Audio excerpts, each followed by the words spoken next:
everybody. Out for another walk with my sweet little dog, Clovey. And I've been doing a lot of studying about the mind-body connection and how our mental health and our physical health are very much entwined together. And one of the things that helps to raise our mental health, our memory, our awareness of the things around us, and just, keep us from being depressed and anxious is being outdoors. And that's also a big part of our physical health and ability to be healthy as well physically. In fact, recent Stanford studies have said that you can boost your physical health up to 60% just by getting outdoors, not doing a hard workout, not doing all of that stuff, just getting outdoors. Many other studies show that getting outdoors and doing plein air drawing, which means drawing outside or painting outside in plein air, can also boost your physical and mental health. In fact, they use the same percentages, that your mental health and memory and understanding of things can go up by 60%. So one of the ways to keep yourself, if you're in Gen X or beyond, healthy, both mentally and physically, is to get outside and do stuff. So today we're going to get outside and I'm going to do a sketch while we talk of one of my favorite parks to take the dog to and to go to in my area, and we'll continue this conversation. I'm getting ready to sketch this little panorama right across here. I'm going to start in the middle with the big tree in the foreground, just to kind of center everything. That way that this side will have the barn and the outbuilding, and this side will have the house.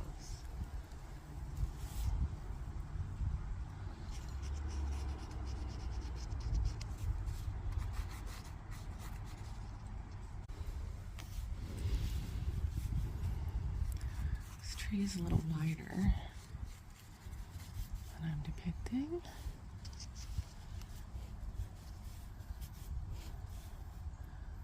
Might be a few leaves, twigs around in here.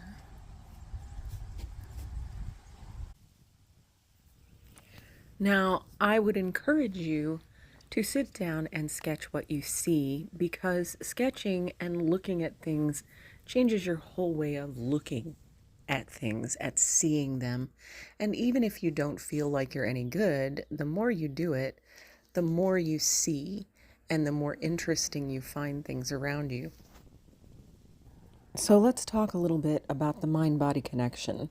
That's basically just lifting your physical and mental health by combining getting outdoors and doing something creative, like art journaling or sketching, or just doing a little plein air drawing, or even sitting there and doodling, though I do encourage you, as I said, to look at what you're drawing and try to draw what you're looking at.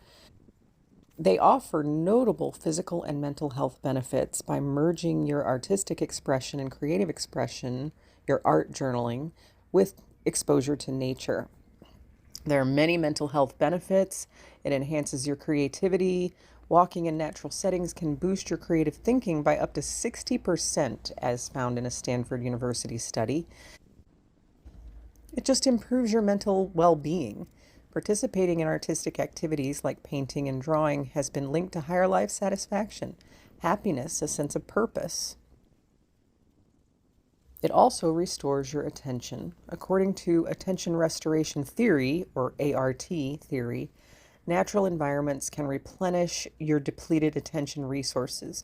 As someone like myself who has pretty severe ADHD, enhancing my concentration and reducing mental fatigue is very helpful to me. And that's one of the reasons I emphasize sketching and art journaling and talking about your sketching and getting out in the air. There are also physical health benefits to sketching outside or to just getting outside and doing something creative. You reduce your stress. Get out and touch grass. Your exposure to nature has been associated with reduced stress levels, especially like if you're grinding and trying and trying and working and working and working to get stuff done or to reach your goals. Getting outside and just breathing a little bit can contribute to your overall physical health. It enhances your immune function.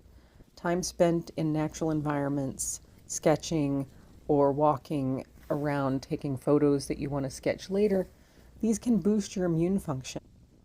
Studies have shown that there are even beneficial substances released by plants that can help boost your immune function. So basically, incorporating outdoor sketching into your routine can provide kind of a really holistic approach to enhancing both your mental and physical well-being. So now that we've talked a little bit about the benefits of sketching, let's get back to this particular sketch. I'm just finishing up the drawing, and I sped this up because it's difficult to see when someone's using a pencil to draw in the bright sunlight. So I finished up my drawing, and now I'm going to just add a couple extra touches, and then I'm going to start with my ink. Now, if you're a beginner to sketching or art journaling like me, or like I was a year ago, you really need to be gentle with yourself, be patient with yourself. This is a practice that's helping you get your mind centered, but also helping you learn to be more creative. So be gentle and just keep drawing and practicing and having fun with this. I intend to continue sketching throughout my life because I've found that this is kind of my happy place, is being able to get out in the wild and do some sketching, or even take photos and do sketching when I'm at home of those photos.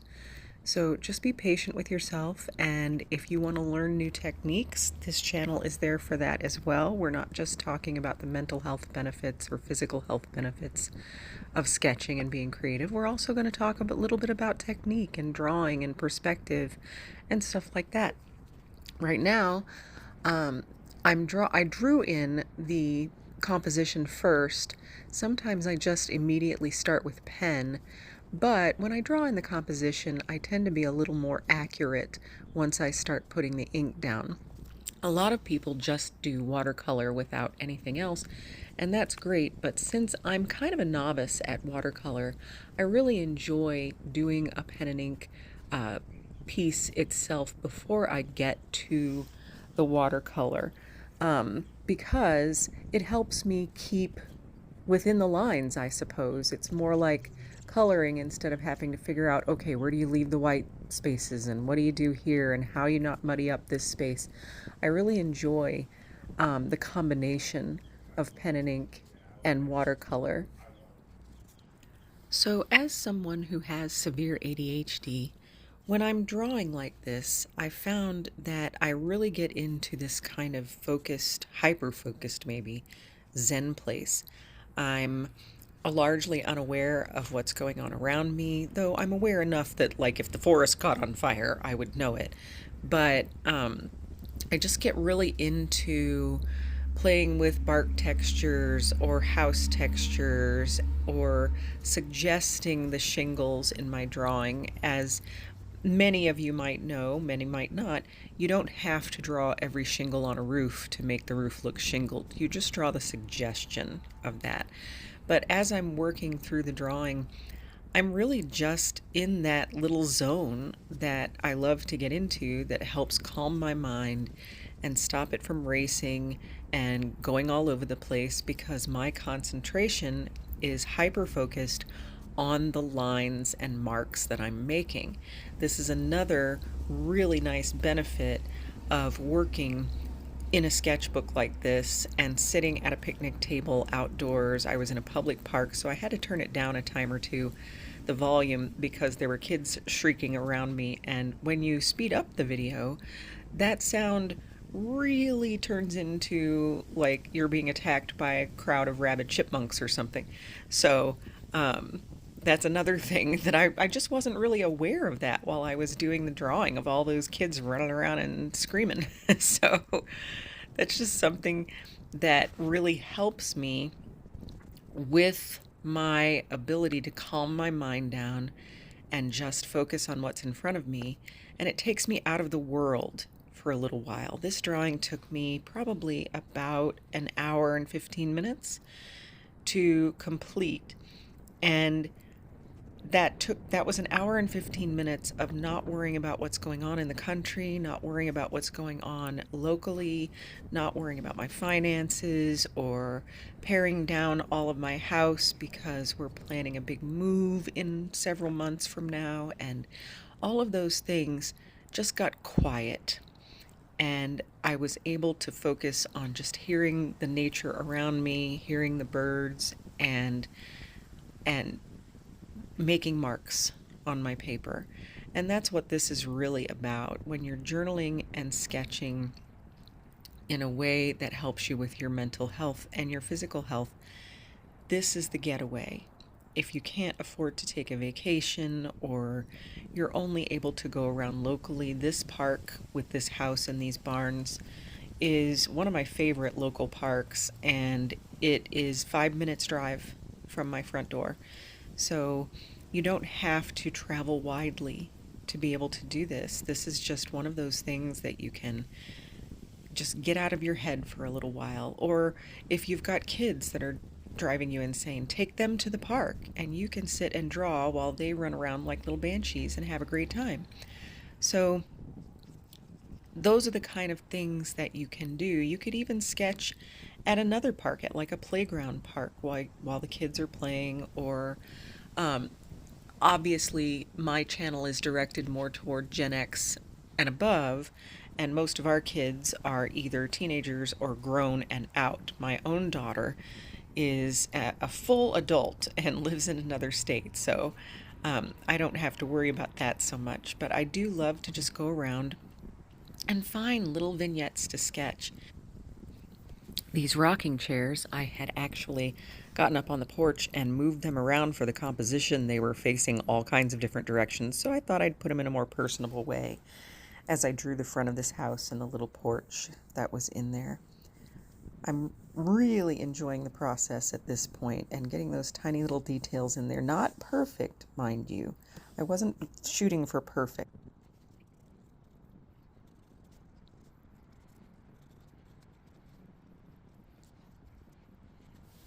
So I'm just focusing on getting the lines in for the door, the windows, the porch, the little bits and bobs below the porch, the little supports, etc. And so just, again, enjoying the process. Remember, you don't have to draw perfect details to hint at something. The shingles, for example, I just drew little bits of lines to hint at the shingles. I wasn't going to draw the whole thing out.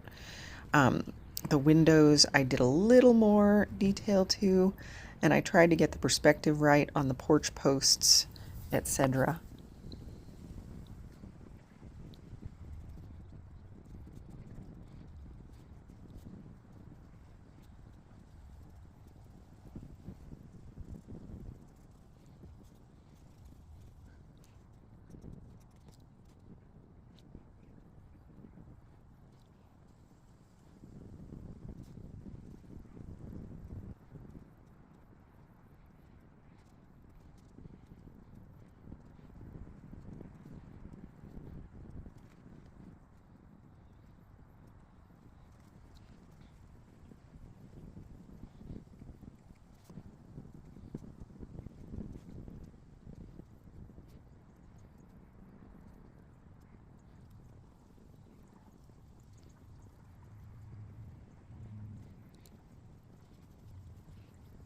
This chimney that I was sketching the ink in was ever so much more fun. There were two chimneys. It was like a double chimney on the side of this house.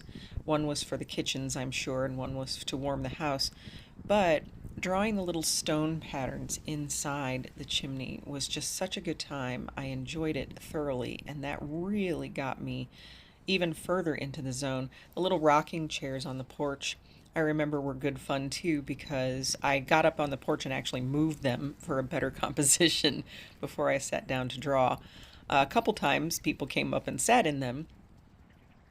So once I'm finished with the chimneys and the side of the house, and do another few little bits and bobs here and there, I took out my watercolor and began to paint the sky, as well as a few of the background trees.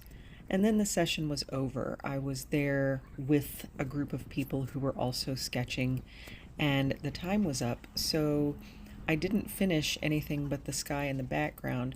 And after a while of looking at it, I realized I kind of liked that. I really kind of enjoyed the fact that the sky was painted in and the background trees in the way back were painted in a little bit subtly, but nothing else was painted. And I may finish it at some point and paint in the colors, but I'm just not sure because I really enjoyed the look of it when it was finished.